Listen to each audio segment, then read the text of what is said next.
Kozhikode AI സാങ്കേതികവിദ്യയിലൂടെ പണം തട്ടിയ കേസിൽ മുഖ്യപ്രതി കൗശൽ ഷായെ കോടതി റിമാൻഡ് ചെയ്തു. കോഴിക്കോട് CJM കോടതിയാണ് പ്രതിയെ ഈ മാസം 30 വരെ റിമാൻഡ് ചെയ്തത്. 3 ദിവസം സൈബർ പോലീസിനെ ചോദ്യം ചെയ്യാനും അനുമതി ലഭിച്ചു. തിഹാർ ജയിലിൽ കഴിഞ്ഞിരുന്ന മുഖ്യപ്രതി കൗശൽ ഷായെ ഡൽഹി പോലീസിന്റെ സഹായത്തോടെയാണ് കോഴിക്കോട് എത്തിച്ചത്. കോഴിക്കോട് CJM കോടതിയിൽ ഹാജരാക്കിയ പ്രതിക്കായി സൈബർ പോലീസ് കസ്റ്റഡി ആവശ്യപ്പെട്ടെങ്കിലും അനുവദിച്ചില്ല. എന്നാൽ ഈ മാസം 26 മുതൽ 28 വരെ തിഹാർ ജയിലിലെത്തി ചോദ്യം ചെയ്യാൻ അനുമതി നൽകി. കൗശൽ ഷായെ കോടതി 14 ദിവസത്തേക്ക് റിമാൻഡ് ചെയ്തു. പ്രതിയെ നേരിട്ട് ചോദ്യം ചെയ്യുന്നതോടെ കേസിൽ കൂടുതൽ വ്യക്തത വരുമെന്ന് കോഴിക്കോട് സൈബർ CI ദിനേശൻ കോറോത്ത് പറഞ്ഞു. അദ്ദേഹത്തിനെ ചോദ്യം ചെയ്താൽ കൂടുതൽ ഒരാളെയും കൂടി പറയുന്നുണ്ട്. അത് പക്ഷേ നമ്മുടെ കേസിലേക്ക് ഇതുവരെ അതിനുള്ള ഡയറക്റ്റ് എവിഡൻസ് ഒന്നും വന്നിട്ടില്ല. ഒരു കക്ഷിയെ ഇപ്പം അറസ്റ്റ് ചെയ്ത പ്രതികൾ പറയുന്നുണ്ട്. അയാളുടെ ബാക്കി ഡീറ്റെയിൽസോ കാര്യങ്ങളൊന്നുമില്ല.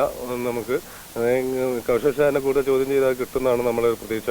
അങ്ങനെ ഉണ്ടെങ്കിൽ അങ്ങനെ ഒരു വ്യക്തി കൂടി ഉണ്ടാകാൻ സാധ്യതയുണ്ട്. കേരളത്തിലെ ആദ്യ AI സാങ്കേതികവിദ്യ ഉപയോഗിച്ചുള്ള തട്ടിപ്പാണ് ഇത്. കൂട്ടുപ്രതികളായ 3 പേരെ പിടികൂടിയതിൽ നിന്നാണ് പ്രധാന പ്രതിയായ കൗശൽ ഷായെക്കുറിച്ചുള്ള വിവരം പോലീസിന് ലഭിച്ചത്. പ്രതി മറ്റൊരു കേസിൽ തിഹാർ ജയിലിൽ കഴിയുന്നതിനാൽ കോടതിയിൽ നേരിട്ട് ഹാജരാക്കാനോ കേരള പോലീസിന് ചോദ്യം ചെയ്യാനോ കഴിഞ്ഞിരുന്നില്ല. കോഴിക്കോട് പാലാഴി സ്വദേശിയായ K രാധാകൃഷ്ണനാണ് തട്ടിപ്പിന് ഇരയായത്.